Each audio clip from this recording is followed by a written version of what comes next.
Bismillah.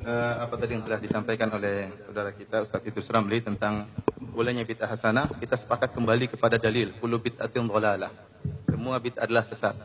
Sekarang untuk menjadikan kullu itu sebagai suatu yang amun makhsus, suatu umum tapi dikhususkan, maka butuh dalil.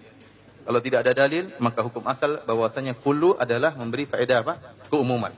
Ini disepakati oleh para ahli usul. Kemudian beliau Al-Akh Idrus Ramli menyebutkan tentang dalil-dalil yang menunjukkan boleh dikhususkan. Contohnya, ya tadi diantaranya seperti dalil man sanna fil islami sunnatan hasanatan. Dia mengatakan namanya sanna dalam bahasa Arab itu ikhtira', membuat sesuatu yang baru, dan ini tidak benar.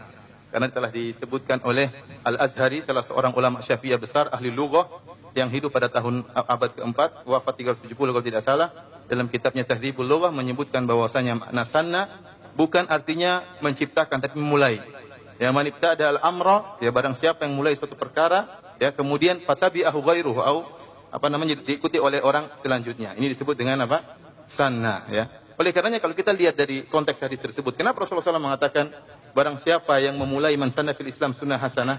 Konteksnya jelas bahwasanya ada sahabat miskin, kemudian Rasulullah SAW ada orang di antara sahabat Ansor yang memberi sumbangan, sedekah.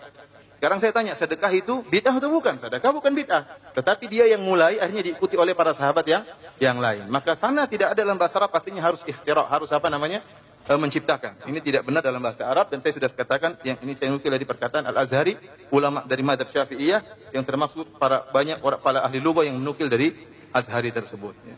Kemudian ada pun dalil yang kedua, ya, ada Ibnu Mas'ud yang mengatakan, ma ra'al muslimuna hasanatan fahuwa indallahi hasanah. Apa yang dilihat oleh kaum muslimin adalah baik, maka dilihat oleh Allah juga baik. Kita kumpulkan riwayat ini. Ternyata pembicaraan Ibnu Mas'ud tentang pemilihan Abu Bakar sebagai khalifah.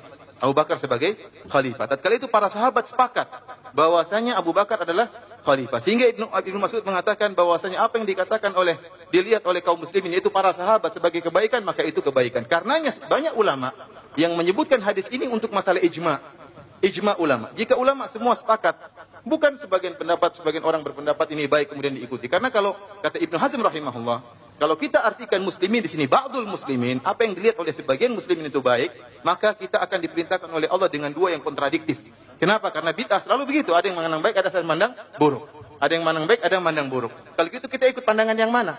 Pandangan yang mengatakan misalnya ini baik atau ini buruk, susah. Oleh karenanya barang siapa yang menafsirkan Muslim di situ alif lamnya adalah alif lam menunjukkan ba'dul muslimin, maka kata Ibnu Hazm dia telah menyatakan Allah memerintahkan kita kepada dua hal yang kontradiktif. Oleh karenanya al-muslimu di situ artinya ijma', dan disebut oleh para ulama ini merupakan dalil ijma'. Oleh karenanya dua dalil ini tidak bisa mentaksis kullu bid'atin dhalalah, ya.